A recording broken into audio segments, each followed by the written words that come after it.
Hello, my dear students. You are most welcome on WS Academy. This is part 4 of lecture number 1 of Indian Polity and Constitution, जो हम revision series कर रहे हैं, जिसमें हम most important articles सबसे पहले हमने स्टार्ट किया और आज हम इसको कंप्लीट करेंगे.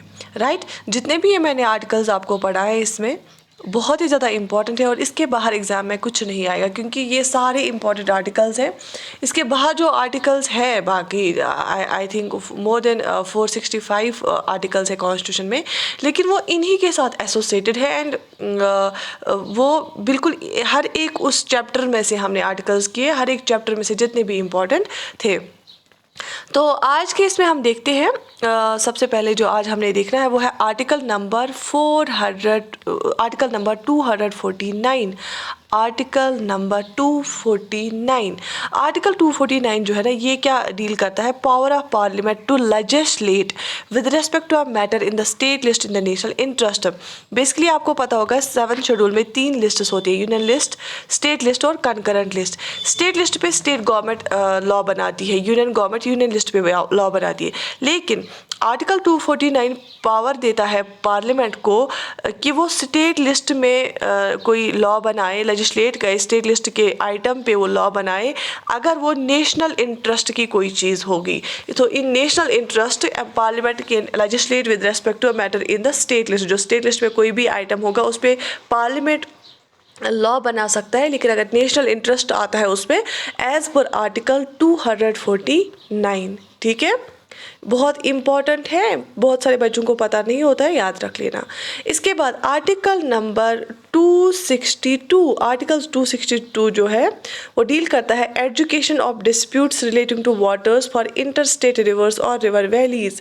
आर्टिकल 262 डील करता है कि जो हमारे पास वाटर्स है, जो इंटरस्टेट रिवर्स होते हैं, रिवर वैलीज होती है, जैसे फॉर एग्जांपल एक रिवर बहता है 2 स्टेट्स के बीच में. ठीक है, एक स्टेट से निकलता है दूसरी स्टेट में बहता है, उनमें जब कन्फ्लिक्ट होता है या रिवर वैलीज पे पानी के मसले में जब कन्फ्लिक्ट होगा, उसको अगर जब डिस्प्यूट खड़ा होता है उसको एजुकेट करने के लिए, उसमें जजमेंट सुनाने के लिए, तो आर्टिकल 262 हमें बताता है कि education of disputes relating to waters of interstate rivers और रिवर वैलीज. तो इसके लिए फिर इस कॉन्स्टिट्यूशन ने पार्लियामेंट को पावर दिया और पार्लियामेंट ने दो एक्ट्स लाए और एक एक्ट के बेस पे ट्राइब्यूनल भी बना दिया गया. आपको पता है कावेरी डिस्प्यूट बहुत ज़्यादा न्यूज़ में था, कावेरी डिस्प्यूट, तो उसी एक्ट के अंडर, इसी आर्टिकल के अंदर, आर्टिकल 262 के अंदर फिर एक जो है ट्राइब्यूनल भी बनाया गया. आर्टिकल 263 क्या है? देखो मैं आपको यहाँ पे बताऊंगी 262 और 263 जो आर्टिकल्स है ना, इसमें स्टेट्स में कोऑपरेशन बहुत ज़्यादा ज़रूरी होती है. लेकिन जब पानी का मसला हो, जब रिवर्स पे डिस्प्यूट खड़ा हो, तो एक दूसरे के स्टेट के साथ क्या होती है, लड़ाई झगड़ा स्टार्ट होता है पानी के बेस पे. तो इंटरस्टेट कोऑपरेशन के लिए यही आर्टिकल 262 जो है वाटर डिस्प्यूट के लिए रखा गया. और आर्टिकल 263 क्यों रखा गया है? Provision with respect to the interstate council. इसमें यह बताया गया कि एक इंटरस्टेट काउंसिल बनाना है, इंटरस्टेट काउंसिल बनाना है, जो फिर क्या करेगा, सारी स्टेट्स अपने अपने मुद्दे रखेंगे और इस पर डिस्कशन डिबेट होगा, तो कॉम्प्रोमाइज सोल्यूशन एक निकलेगा और वहाँ पे क्या होगा, सब लोग अपने अपने कॉन्फ्लिक्ट्स या अपने अपने जो इश्यूज है वो सामने रखेंगे, उससे कोऑपरेशन रहेगा स्टेट्स में. तो इंटरस्टेट काउंसिल के लिए कौन सा आर्टिकल है? आर्टिकल 263. प्रेसिडेंट इंटरस्टेट काउंसिल बनाता है 5 साल के लिए. तो आर्टिकल 263 डील करता है इसके साथ. उसके बाद अगर हम बात करेंगे आर्टिकल 265 के लिए, taxes not to be imposed से बाय अथॉरिटी ऑफ लॉ. ठीक है, except by authority of law होगा. तो आर्टिकल 265 हमें बताता है कि लॉ के बगैर कोई भी टैक्स इम्पोज आप नहीं कर सकते. तो टैक्सेस के साथ रिलेटेड क्या कौन सा आर्टिकल है? आर्टिकल 265. आर्टिकल 275 बहुत ही ज़्यादा इंपॉर्टेंट है. इससे क्यों इंपॉर्टेंट है? सेंटर और स्टेट्स की कोऑपरेशन के लिए इंपॉर्टेंट है. आर्टिकल 275 हमें बताता है grants from the union to certain states. जो स्टेट्स, कुछ गरीब स्टेट्स होती है ना, या जिन स्टेट्स को ज़्यादा ज़रूरत होती है, उनको सेंटर ग्रांट प्रोवाइड करता है. आर्टिकल 275 के अंदर उसमें दिया गया है कि कैसे यूनियन ग्रांट्स प्रोवाइड करेगा एक स्टेट को. जब ग्रांट प्रोवाइड किया जाता है वो बेसिकली उस पर रहम खा के स्टेट पे, क्योंकि उसकी कंडीशन ही ऐसी होती है, तो सेंटर को ग्रांट्स प्रोवाइड करने पड़ते हैं. ठीक है, उसके बाद आता है आर्टिकल 280. बहुत ही ज़्यादा इंपॉर्टेंट, मैंने हाईलाइट करके रखा है. आर्टिकल 280 हमें बताता है फाइनेंस कमीशन के बारे में. ठीक है। फाइनेंस कमीशन क्या करता है? फाइनेंस कमीशन देखता है हमारे पंचायत की हालत, देखता है हमारे स्टेट्स की हालत, देखता है, फिर गवर्नमेंट ऑफ इंडिया को बोलता है कि वो प्रेसिडेंट को, फाइनेंस कमीशन ऑफ इंडिया जो होता है ना, वो प्रेसिडेंट को बोलता है कि स्टेट्स के लिए आपको कैसे, देखो फॉर एग्जांपल टैक्स जब हमारा टैक्स कलेक्शन होता है तो फाइनेंस कमीशन बोलता है कि टैक्स जो के टैक्स के पैसे आए उसको आप कैसे डिस्ट्रीब्यूट करोगे यूनियन और स्टेट्स के बीच में। पहला तो ये बोलेगा यूनियन और स्टेट्स के बीच में, दूसरा ये बोलेगा कि अगर इंटर स्टेट कोई टैक्स है, दो स्टेट्स के बीच में भी आप इसको कैसे डिस्ट्रीब्यूट करोगे। तो इसमें ये बताया जाता है, एक तो वर्टिकल डिस्ट्रीब्यूशन की भी बात आती है, टैक्सेस को कैसे आप डिवाइड करोगे between the centre and the states, और हॉरिजॉन्टल डिस्ट्रीब्यूशन की भी बात ये करता है कि मतलब बिटवीन द स्टेट्स आप कैसे करोगे। ठीक है। तो फाइनेंस कमीशन जो है 15th फाइनेंस कमीशन ने भी जो रिकमेंडेशन देता है, फाइनेंस कमीशन आपको याद रखना है, लेकिन जो रिकमेंडेशन होती है फाइनेंस कमीशन की वो जो है बाइंडिंग नहीं होती है, वो ज़रूरी नहीं होती है। हाँ, वो क्या होती है, वो मैंडेटरी नहीं होती है, वो एडवाइजरी इन नेचर होती है। तो आर्टिकल 280 हमें वो बोलता है फाइनेंस कमीशन ऑफ इंडिया के बारे में, और फाइनेंस कमीशन जो है कॉन्स्टिट्यूशनल बॉडी है क्योंकि हमारे कॉन्स्टिट्यूशन में लिखा गया है इसके रिलेटेड। ठीक है। और ये बताता भी है कि कैसे आपको जो स्टेटमेंट कैसे बनाना है प्रेजेंट को, ये वो भी बताता है। आर्टिकल 300 की अगर हम बात करेंगे, सूट्स एंड प्रोसीडिंग्स के रिलेटेड आर्टिकल 300 डील करता है। उसके बाद अगर हम आर्टिकल 300A के रिलेटेड बात करेंगे, persons not to be deprived of property save by authority of law, right to property. देखो मैं आपको बताऊंगी, यहाँ पे हमारे पास पहले राइट टू प्रॉपर्टी एक फंडामेंटल राइट था, it was one of the fundamental rights, लेकिन by 44th constitutional amendment act इस राइट टू प्रॉपर्टी को जो है रिमूव किया गया, इसको ख़त्म किया गया एज अ फंडामेंटल राइट। लेकिन इसको as a fundamental right remove किया गया, लेकिन एज अ लीगल राइट इसको रखा गया under article 300A, right to property. कि आप किसी पर्सन के पास प्रॉपर्टी है, जब तक ना आपको लॉ बोलेगा आप तब तक उसकी प्रॉपर्टी नहीं छीन सकते। लेकिन इससे पहले ये फंडामेंटल राइट था। फंडामेंटल राइट में होने से क्या था कि अगर किसी भी बंदे के प्रॉपर्टी के साथ कोई भी छेड़छाड़ होता, वो डायरेक्टली सुप्रीम कोर्ट जा पाता, उसकी जो है अगर उसकी वायलेशन होती तो इसके लिए सेफ गार्ड के लिए वो सुप्रीम कोर्ट जा सकता। लेकिन अब एज अ लीगल राइट है यहाँ पे रखा गया under article 300 sub clause A के 300A के अंडर रखा गया, आर्टिकल 300A के अंडर रखा गया है राइट टू प्रॉपर्टी। ठीक है, क्योंकि इसको 44th कॉन्स्टिट्यूशनल अमेंडमेंट एक्ट से डिलीट किया गया है एज फंडामेंटल राइट। अगर हम 311 की बात करेंगे, आर्टिकल नंबर 311 वो किसके साथ डील करता है? डिसमिसल, रिमूवल और reduction in rank of persons employed in civil capacities under the union state. देखो आर्टिकल 311 जो है ना, आर्टिकल 311 इवन 309 310 311 312 बहुत ही ज़्यादा इंपॉर्टेंट इसलिए है, लेकिन एक ही आपको पता होगा आर्टिकल 311। देखो सिविल सर्वेंट जो होते हैं ना बहुत ही ज़्यादा पावरफुल होते हैं, और इनमें एक प्रॉब्लम है, इनको सेफ गार्ड मिला है। वो क्या है कि इनको अगर रिमूव आपको करना है ना, इनको वही अथॉरिटी रिमूव कर सकती है जिसने इनको अपॉइंट किया है, उससे बिलो वाली अथॉरिटी नहीं कर सकती। तो आर्टिकल 311 हमें बताता है डिसमिसल, रिमूवल और रिडक्शन। अगर आपको एक सिविल सर्वेंट को डिसमिस करना है, रिमूव करना है, रिडक्शन करना है, रैंक में नीचे लाना है एक सिविल सर्वेंट को, जो भी यूनियन या स्टेट में होगा, तो उसको आप किस प्रोसीजर से करोगे, तो ये हमें आर्टिकल 311 बताता है। तभी सिविल सर्वेंट्स को कोई टेंशन नहीं होता है, वो ज़्यादातर मतलब अपना ही ये करते हैं, क्योंकि उनको पता होता है कि हमारा रिमूवल इतना भी इजी नहीं है। तो आर्टिकल 311 बताता है डिसमिसल, रिमूवल और reduction in rank of persons, जितने भी सिविल सर्वेंट्स होते हैं या यूनियन में हो या स्टेट्स में हो, वो उसके बारे में बताते हैं। राइट। आर्टिकल 312 जो होता है ना, वो हमें बताता है ऑल इंडिया सर्विसेज के बारे में। ठीक है, ये देखो आर्टिकल 312 ऑल इंडिया सर्विस के बारे में हमें बताता है। बेसिकली राज्यसभा अगर रेजोल्यूशन देगा ना कि एक और ऑल इंडिया सर्विस होनी चाहिए, तो राज्यसभा के पास इसके लिए ज़्यादा पावर होता है एज़ कम्पेयर टू लोकसभा। याद रख लेना, ऑल इंडिया सर्विस को क्रिएट करने के लिए अगर राज्यसभा में ही रेजोल्यूशन आना चाहिए सबसे पहले, तो ऑल इंडिया सर्विसेज बन सकती है, एक और ऑल इंडिया सर्विस एडिशन हो सकता है। तो ऑल इंडिया सर्विसेज के लिए कौन सा आर्टिकल डील करता है? आर्टिकल 312 डील करता है। Right. Article number 315 public service commission के लिए बताते हैं हमें। पब्लिक सर्विस कमीशन होना चाहिए किसके लिए? यूनियन के लिए भी और स्टेट्स के लिए भी। तो ये हमें आर्टिकल 315 बताता है। और हमारे पास यूपीएससी है, यूनियन पब्लिक सर्विस कमीशन है, वो है पूरी कंट्री के लिए फॉर यूनियन। ठीक है, एट यूनियन लेवल।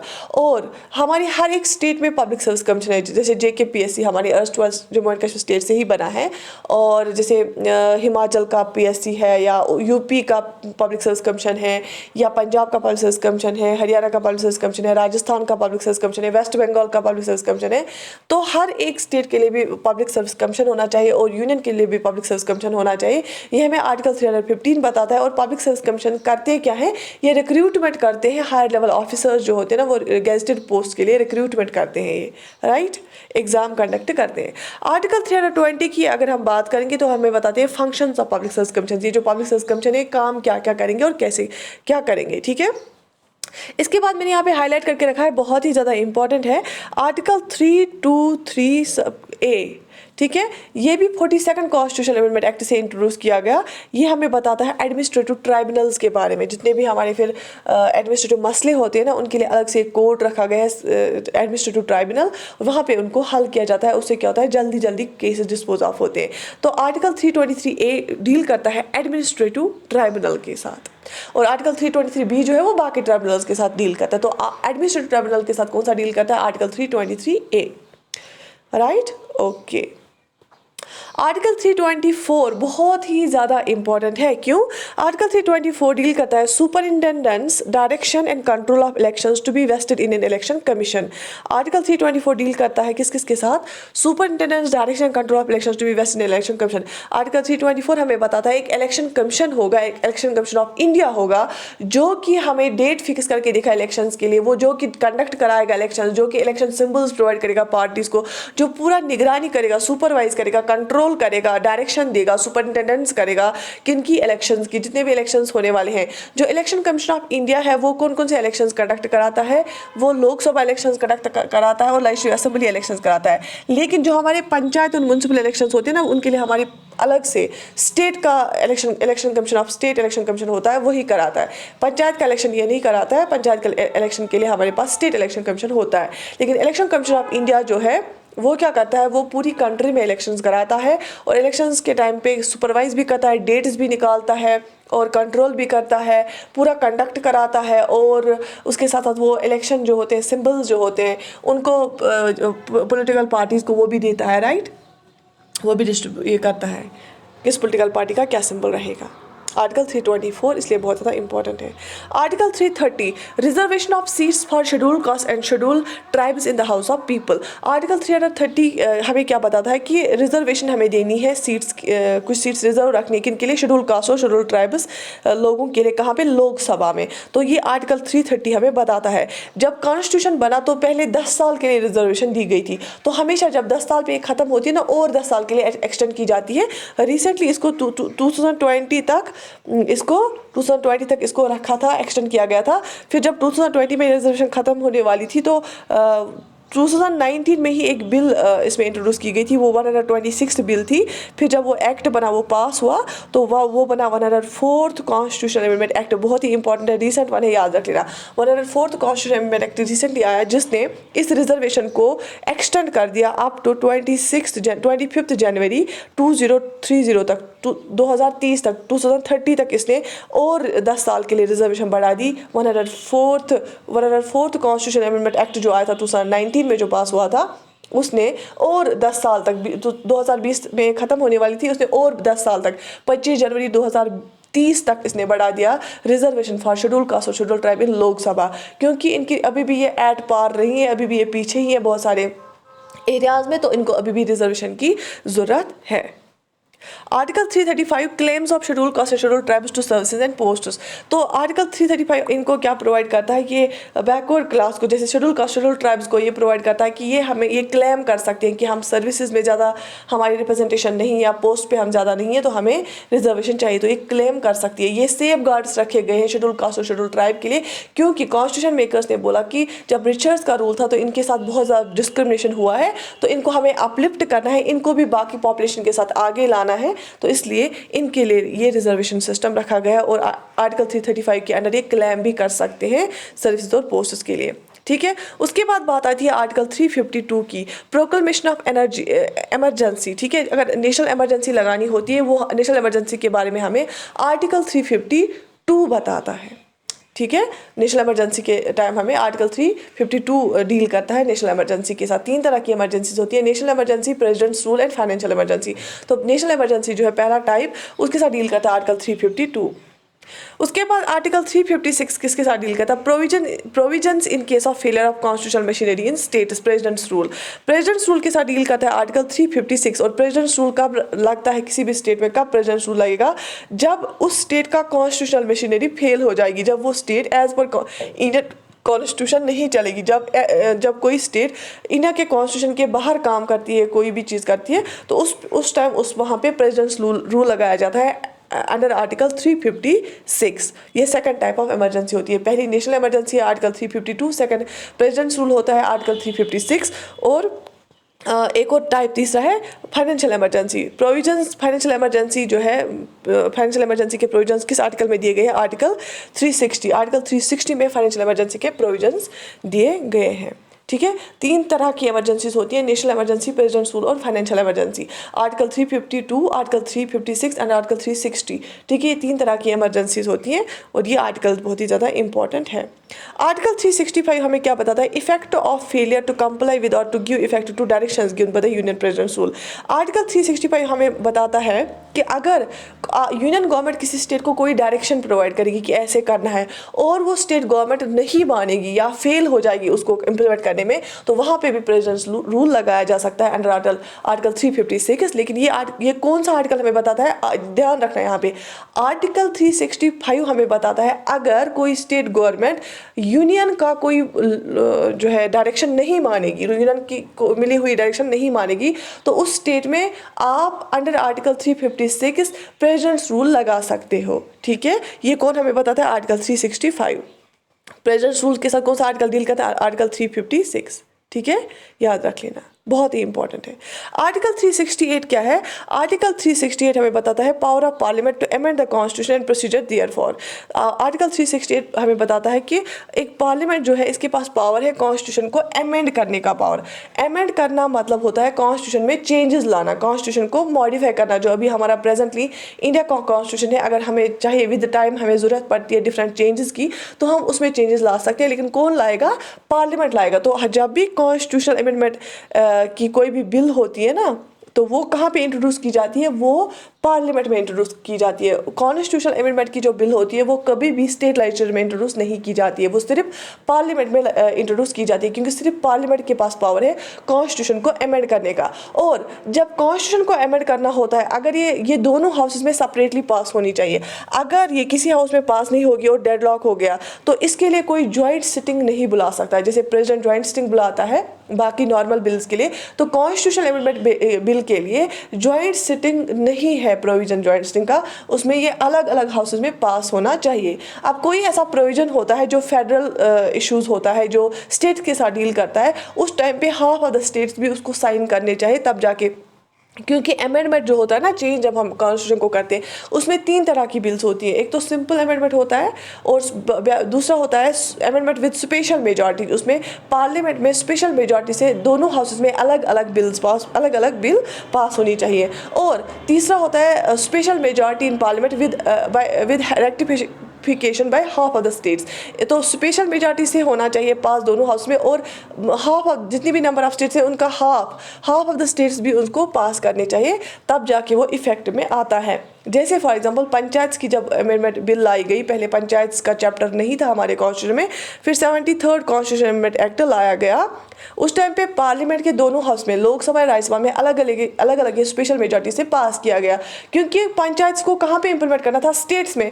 तो फिर उसके बाद जब ये अलग अलग पास किया गया दोनों हाउसेज से स्पेशल मेजॉरिटी से, फिर उसके बाद हाफ ऑफ द स्टेट्स ने इसको रेक्टिफाई किया, उन्होंने भी माना, उन्होंने भी साइन किया, तो उसके बाद फिर ये कॉन्स्टिट्यूशन अमेंडमेंट एक्ट यहाँ पे हुआ, पंचायत वाला चैप्टर इंट्रोड्यूस किया गया। तो अमेंडमेंट होता है चेंज करना, मॉडिफाई करना कॉन्स्टिट्यूशन को, उसके साथ डील करता है आर्टिकल 368। ठीक है, आर्टिकल 368। और चेंज कौन कर सकता है? हम अमेंडमेंट कौन ला सकता है? पार्लियामेंट। स्टेट लेजिस्लेचर के पास ये पावर नहीं होता है। और जब ये बिल पास होती है ना दोनों हाउसेज से, प्रेसिडेंट को साइन करना ही असेंट देना ही देना होता है उसमें, वो रिकंसिडरेशन के लिए नहीं भेज सकता, उसमें साइन करना होता है। ठीक है, और प्रेसिडेंट की रिकमेंडेशन भी ज़रूरत नहीं है उसको उससे पहले। ठीक है, तो ये थे सारी कुछ important articles of Indian polity and constitution. ठीक है, बहुत ही ज़्यादा इंपॉर्टेंट है। जब तक आपको ये पता नहीं होगी आपकी पॉलिटी स्ट्रांग नहीं होगी। मैंने आपको प्रॉमिस किया है कि हम ऐसे पॉलिटी को ये पढ़ेंगे यहाँ पे, इस ऐसे रिवाइज करेंगे कि मैं आपको सारी पॉलिटी ही याद कराऊंगी ज़बानी, सारी पॉलिटी आपकी सारी ज़बानी याद हो जाएगी along with the current affairs. मतलब जो भी पिछले 2-3 साल में पॉलिटी में चेंजेस हुई हैं या जितनी भी गवर्नमेंट ऑफ इंडिया में गवर्नेंस में इनिशिएटिव्स लिए हैं वो सभी मैं आपको इसी सीरीज़ के साथ कराऊंगी। तो बने रहे, जुड़े रहे। Do subscribe to our channel and share it with your friends.